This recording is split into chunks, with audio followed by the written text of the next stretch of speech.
Hello students, আসসালামু আলাইকুম। আশা করি তোমরা সবাই ভালো আছো। আজকে তোমাদের সাথে আমি আছি Sheikh Mujibur Rahman, Chittagong medical college, founder and director Merit Islam. তো আজকে তোমাদের সামনে আমি নিয়ে এসেছি থার্মোডায়নামিক্স পার্ট 4। তো থার্মোডায়নামিক্স পার্ট 4 আমরা এনট্রপি এবং ভিভিড নিয়ে আলোচনা করব। তো চলো আমরা শুরু করি। প্রথমত প্রথমত এটা আমার মেডিকেল পরীক্ষার সাহায্যকারী নোট। তো সেখান থেকে আমরা দেখাচ্ছি, দেখো তুমি কি আছে এনট্রপি। এনট্রপি কি? বিশৃঙ্খলা। কি বলা আছে দেখো, কোন সিস্টেমের বিশৃঙ্খলার সূচক কি? এনট্রপি। কোন সিস্টেমের বিশৃঙ্খলার সূচক কি? এনট্রপি। এনট্রপি কি? তাপীয় জড়তা, প্রাকৃতিক বা ভৌত রাশি। তাহলে বিশৃঙ্খলা, বিশৃঙ্খলা হলো আমাদের কি? এনট্রপি। প্রকাশ করা হয় এস দ্বারা। ঠিক আছে, এখন তাহলে যদি কোথাও বলে যে শৃঙ্খলটি ব্যবস্থাটি ব্যবস্থাটি শৃঙ্খল কিনা, শৃঙ্খল, কোন ব্যবস্থাটি শৃঙ্খল বেশি? এই ব্যবস্থাটি শৃঙ্খল বেশি। তুমি একটু বলতে পারো যে কোন ব্যবস্থাটি শৃঙ্খল বেশি? যখন বিশৃঙ্খলা বেশি তার মানে কি এনট্রপি বেশি। তাহলে শৃঙ্খল বেশি মানে কি এনট্রপি পরিবর্তন কি হবে? হ্রাস পাবে। অর্থাৎ যেখানে এনট্রপি পরিবর্তন কম সেই ব্যবস্থাটি কি শৃঙ্খল বেশি। দেখলাম আজকে এইচএসে একটা প্রশ্ন আসছে যে কোন ব্যবস্থাটি শৃঙ্খল বেশি। যে ব্যবস্থার এনট্রপি কম সে শৃঙ্খল বেশি, কারণ এনট্রপি হলো বিশৃঙ্খলার পরিমাপ। তাই বিশৃঙ্খলা যেখানে বেশি সেখানে এনট্রপি বেশি, এই শৃঙ্খলা যেখানে বেশি সেখানে এনট্রপি কি কম। ঠিক আছে, তাহলে এনট্রপি কম যেখানে সেখানে স্বাভাবিকভাবে শৃঙ্খলা বিরাজ করবে। ঠিক আছে, এখন তোমাদের যেটা দেখানো দরকার entropy DS equals to DQ by T একক কি জুল পার কেলভিন। তাপগতীয় অবস্থা নির্ণয় সহজে করে। তাপ প্রবাহের দিক এমন হবে যে এনট্রপি বৃদ্ধি পায়। এনট্রপি পরিবর্তন সর্বদা ধনাত্মক, এনট্রপি বৃদ্ধি পেলে স্থিতিস্থাপকতা হ্রাস পায়। এনট্রপি সংরক্ষণশীলতার সূত্র মেনে চলে না, কারণ কি আমাদের এই প্রাকৃতিক যে পরিবেশটা রয়েছে, আমাদের প্রাকৃতিক পরিবেশে প্রাকৃতিক পরিবেশে এনট্রপির পরিবর্তন ক্রমান্বয়ে বাড়ছে, কমছে না। কমছে না তার মানে শক্তি সংরক্ষণ মানছে না। এরপরে গিয়ে সেন্ট্রালি পরিবহন রাশি তাপগতীয় স্থানাঙ্ক নয় বা মাঝে মধ্যে হয়। ঠিক আছে, মেইন যেটা আমাদের দেখেন দরকার একটু খেয়াল করো। আমরা একটু ক্লিন করে তারপর দেখবো বিষয়টা নিয়ে আমরা একটু ভালো পড়াশোনা দেখো। চলো বুঝছি। এবার একটা প্রশ্ন দেওয়া আছে যে 0 ডিগ্রি সেলসিয়াস বড় কি সমস্যা হচ্ছে না সিস্টেমে? একটু ওয়েট করবো। 0 ডিগ্রি সেলসিয়াস মাত্র বরফকে আমরা 100 ডিগ্রি বাষ্প করব বাষ্প করব, তাহলে আমাদের এনট্রপি পরিবর্তন কত আসবে? এটা নির্ণয় করতে আসছে।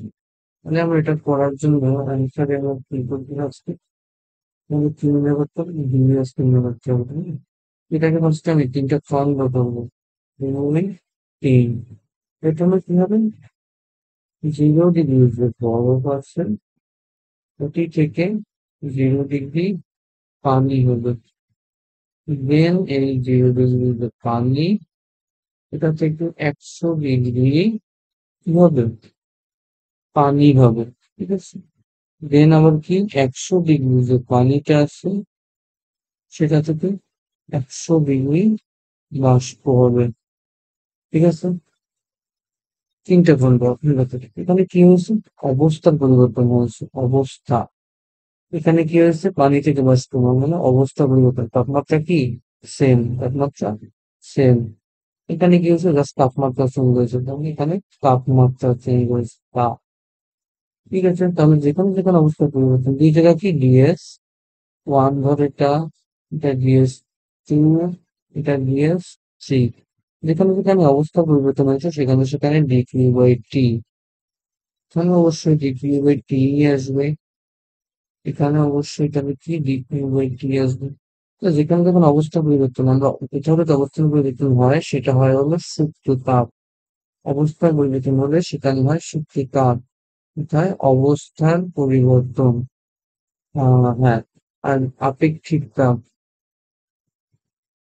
সূক্ষ্মতাপ। আর আপেক্ষিক তাপ হয় হলো যেখানে আমাদের তাপমাত্রা চেঞ্জ, ঠিক আছে, সেখানে আমাদের আপেক্ষিক তাপ। এবং এখানে আমাদের কি দুই জায়গায় এই দুটো কি DS1 আর DS2 তে কি হয়েছে অবস্থার পরিবর্তন। তাহলে এখানে কি হবে শিখতে পারবো। তাহলে প্রথমে ডিএস হবে MLA বাই টি। এলএফ মানে কি? এলএফ হলো আমাদের গলনের, কি বলে ওটা, তরলীকরণ, তরলীকরণের সূত্রতাপ, যেটা কি তরলীকরণের এল। এলএফ। আর এল ভি হলো আমাদের বাষ্পীকরণ, বাষ্পীকরণের এল। ঠিক আছে। আচ্ছা, তাহলে এখানে MLF/T, এখানে আসবে কি তাহলে MLV, ভিটাও কি ভ্যাপোরাইজেশন বাই টি। ঠিক আছে, এগুলো আমাদের সূত্র। তাহলে অবস্থা পরিবর্তনের সূত্র হলো এই। তাহলে এখানে আমি ডিরেক্টের কিছু মান দেওয়া আছে, মানগুলো আমাদের এখানে দেওয়া আছে। দেখো এই MLF এর মান দেওয়া আছে, MLV এরও মান দেওয়া আছে, 5, এটা 6। এই মানগুলো তুমি বসালে যদি বলা থাকে তাহলে তুমি করতে পারবে। ঠিক আছে। আর এটা যদি করতে পারো তাহলে এর পরেরটাও তোমার পারা কথা। আচ্ছা, এর পরেরটা দেখো, তাহলে এখানে কি হয়েছে, তাপমাত্রা চেঞ্জ হয়েছে শুধু। আচ্ছা, এখানে হওয়ার কথা ছিল যে আমরা 19-এ পড়েছি তাপমাত্রা চেঞ্জের ক্ষেত্রে এমএস ডেল্টা থিটা, তাই না, বাই টি হওয়ার কথা ছিল। কিন্তু এখানে দেখো একটা টি, এখানে আবার টি। এই কারণে এই সূত্রটা হয় না। সেটা ভেঙে এখানে হবে কি M S long T2 by T1। ঠিক আছে, MS loan T2 by T1। ঠিক আছে, যখন এখানে তাপমাত্রা চেঞ্জ হবে তখন হবে MS loan T2 by T1। তাহলে এখানে এম তো এম, এস কি আপেক্ষিক তাপ। আপেক্ষিক তাপ আমাদের ভিন্ন ভিন্ন আছে, দেখো এখানে এখানে পৃষ্ঠায় আপেক্ষিক তাপ সব দেওয়া আছে। বরফের 2100, পানি 4200, বাষ্পের 2000, এইটা বসালাম। দেন আমাদের লন করলে লনের সঙ্গে টিটি বই টিয়ন, টিটি কোনটা যেটা আমরা গেছি। অবশ্যই এই তাপমাত্রা গুলো হবে কিসে, কেলভিনে। অবশ্যই কেলভিন নিয়ে নেবো। তার মানে এখানে 373, আর এখানে কি টিওয়ান মানে কি 273, এটা 373। ঠিক আছে, একটু খেয়াল রাখবো। তাহলে T2 হলো যেখানে যাচ্ছে, আর T1 হলো যেখানে ছিল। তাহলে আমাদের একটা ভালো একটা ইম্পর্টেন্ট অঙ্ক এখানে আমরা দেখাই দিলাম। এটা থেকে তোমাদের সম্ভবত এইটা বা এইটা খুলনা ভার্সিটির রিটেনে আসছিল। ঠিক আছে, আমি একটা ভিডিও দিয়েছিলাম, এইটাই ভুলটা বুঝে একটা ভিডিও দিয়েছিলাম আমি, পেজে দিয়েছিলাম, দেখো দেখে নিবো তোমরা পেজে। স্মার্ট বোর্ডে করানো আছে ভিডিওটা, সম্ভবত 5 মিনিটের একটা ভিডিও। তো সেই ভিডিওতে করানো আছে। তো সেটা থেকে ডিরেক্ট কমন এসেছে, এবং আমি আজকে ভালোভাবে এটা বুঝিয়ে দিলাম একদম ফুললি ভাবে। এখানে বুঝিয়ে দিলাম। ঠিক আছে, তাহলে সেখানে আর সমস্যার কথা না। আরেকটা জিনিস, এন্ট্রপি স্থির হয় উদ্গামী প্রক্রিয়া, এগুলো তো দেখবা, এটা পড়ে নিবে বাস, এগুলো তেমন একটা ইম্পর্টেন্ট না। ও আরেকটা জিনিস, কোথাও যদি বলা হয়, যদি এই প্রশ্ন থাকে যে ব্যবস্থাটি ব্যবস্থাটি প্রত্যাবর্তী কিনা, প্রত্যাবর্তী কিনা, তাহলে কি হবে, এর যে এন্ট্রপি পরিবর্তন ডিএস 0 হতে হবে। যদি কোথাও লেখা থাকে এইচএসসি তে সাধারণত এই প্রশ্নগুলো আসে যে ব্যবস্থাটি প্রত্যাবর্তী কিনা, যদি এরকম প্রশ্ন আসে তাহলে তার কি হবে এন্ট্রপি পরিবর্তন, তার মানে টোটালি এন্ট্রপি পরিবর্তন। এই যে এই প্রশ্নটা কিন্তু শেষ হয়নি এখানে। ডিএস ইকুয়ালস টু হবে কি DS1 plus DS2 plus DS3। তার মানে আমরা কি বলতে পারি, টোটালি এন্ট্রপি পরিবর্তন যখন শূন্য হবে তখন সেটি প্রত্যাবর্তী চক্র বা কার্নোট চক্র বলতে পারে। তাহলে কার্নোট চক্রে কি এন্ট্রপি পরিবর্তন শূন্য, কার্নোট চক্রে এন্ট্রপি পরিবর্তন শূন্য। আচ্ছা, তাহলে এনট্রপি হলো আমাদের তাপীয় মৃত্যুর সম্ভাবনা, পরিমাপ। এর সর্বনিম্ন শূন্য, কখন ঋণাত্মক হয় না, সবসময় ধনাত্মক। ঠিক আছে, এরপরে জন্য আসি, এগুলো আমরা পড়াই দিচ্ছি। এগুলো আমরা প্রথম পার্ট 1-এই পড়াইছি। এগুলো আমাদের লাগবে না, কারণ একটু রিডিং রিডিং নিবা। আচ্ছা, এইখান থেকে আমি দেখাবো এই জিনিসটা তুমি পারো। যদি বলা হয় যে ছাদ থেকে, এখানে আমরা করছিলাম ওয়েট ওয়েট ওয়েট একটু ওয়েট। ছাদ থেকে, ঠিক আছে? ছাদ থেকে 5 কেজি বরফ নিচে কত বেগে ফেললে নিচে পড়ে পড়ে গলে তাপমাত্রা পরিবর্তন 5 ডিগ্রি হবে। ঠিক আছে? এরকম কি প্রশ্ন আসে। বা দিকটা দেওয়া আছে, এটা কত হবে, ঠিক আছে? এরকম পরিবর্তন ফার্স্টে আমরা যখন এটা পড়বে তখন এটা গতিবেগ নিয়ে পড়তেছে, আবেগ নিউজটা নিয়ে পড়তেছে। যখন এখানে এসে আসলো, তাপমাত্রা চেঞ্জ হলো, তখন এই তাপটা কি হলো? M S delta theta. এইটা আবার এটা সমান, সেখান থেকে এম এম কাটা, এই দুই পাশে আসলো, এই দুই পাশে আসলো, V square equals to 2 delta theta cos S হয়েছে। তাহলে V equals to root over 2 S delta theta. এটাই আমাদের টোটালি কি ভি ভি এর মান, ঠিক আছে? তাহলে এটা হলো আমাদের ভি এর মান, V equals to root over 2 S delta theta. তাহলে এত বেশি যদি পড়ে সেটি আমি বললো কি, যদি বরফ ফেলাই তাহলে বরফ, ঠিক আছে? বরফের সেন্স, বরফের চেঞ্জ, ঠিক আছে? বরফের আচ্ছা, এটাই আমাদের তাহলে যদি কোনো একটি বস্তুর গতিশক্তি তাপশক্তি পরিবর্তন বলি তখন তাপমাত্রার চেঞ্জ লিখি, আর সেখান থেকে বের হবে, ঠিক সেটা নির্ণয় করা চলে। নেক্সট দেখো এখানে বজ্রপাত তাপমাত্রাটা একটু দেখবা, এটা একটু দেখো। এইটা দরকার, এটা একটু দেখো, তুমি সংখ্যা পরের পর্যন্ত 4 ডিগ্রি দেখবা। আর এই যে তাপমাত্রা ডিগ্রি কখন কি পাওয়া যাবে একটু দেখবো। আচ্ছা, এই শেষের লাইনটা সবচেয়ে বেশি ইম্পর্টেন্ট। আমাদের প্রশ্ন আসে যে হিমাঙ্ক আর স্ফুটনাঙ্ক, হিমাঙ্ক কত? 0 ডিগ্রি সেলসিয়াস, 273 কেলভিন। আর এখান থেকে 100 ডিগ্রি সেলসিয়াস হিমাঙ্ক আর স্ফুটনাঙ্ক, তাহলে 373 কেলভিন।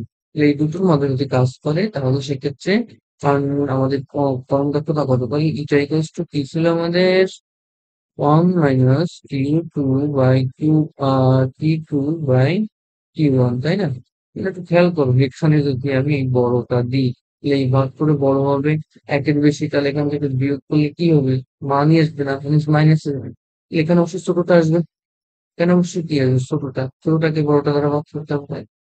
তো ওখানে T2টা আসবে হলো আমাদের 273। হ্যাঁ, 273। এখানে T1 আসবে হলো আমাদের 373। 273, 373, ঠিক আছে? গুণাঙ্ক আর স্ফুটনাঙ্ক মিলে 5 দ্বারা কোনো 5 দিয়েছিলেন। দক্ষতা কত? এখানে T2 আসবে কত? আমাদের 0 ডিগ্রি, ঠিক আছে? এইভাবে একটু করলে আমাদের মেইন মানটা আসবে হলো 26.81%। পার্সেন্ট আসবে 26.81%। এটা আমরা ডিরেক্ট মুখস্থ রাখবো। যদি কোথাও হিমাঙ্ক আর হলো আমাদের স্ফুটনাঙ্ক, হিমাঙ্ক আর স্ফুটনাঙ্কের মধ্যে আমাদের ডিরেক্ট কাজ করতেছে, এবং সেটা হবে কত? 26.81%। এর কর্মদক্ষতা এটার মান, ঠিক আছে? আচ্ছা, এরপরে যাই। উম তারপরে এখানে আরো কিছু অনেক কিছু আছে, একটু পড়বা এই সমস্ত আমাদের দরকার নেই। আচ্ছা, এগুলো আমরা পড়িয়ে দিয়েছি। আচ্ছা, হ্যাঁ, পিভি গামা আমাদের উচ্চের পক্ষে পিভি গামা, দেন সেখান থেকে আসে কি টিভি গামা, মানে সমানের ভিতরে পক্ষে পাশে দেওয়া ছিল, আমাদের খেয়াল ছিল না। TV one gamma by gamma, এই তিনটে হলো আমাদের বিদ্যুৎ তাপে। আর সমস্যাতে হলো পিভি ইকুয়ালস টু এ, বিভূতাত্ত্ব হলো আমাদের এই তিনটা, ঠিক আছে? তো ছবি কি দেখো, পিভি, এই ভি কে ধরে রাখো, এটা হচ্ছে পি আনো। আবার এখানে টি কে ধরে রাখো, এটা হচ্ছে ভি আনো। এখানে দুটাকে কি আনবা? পি আনো। তাহলে এইভাবে আমরা মনে রাখতে পারবো। আর এখানে একটা নিমোনিক্স দেওয়া আছে, যদি কারো নিমোনিক্স দরকার হয় তাহলে তারা নিমোনিক্স দিয়ে মুখস্থ রাখতে পারবা। তাহলে আমরা পরে দেখে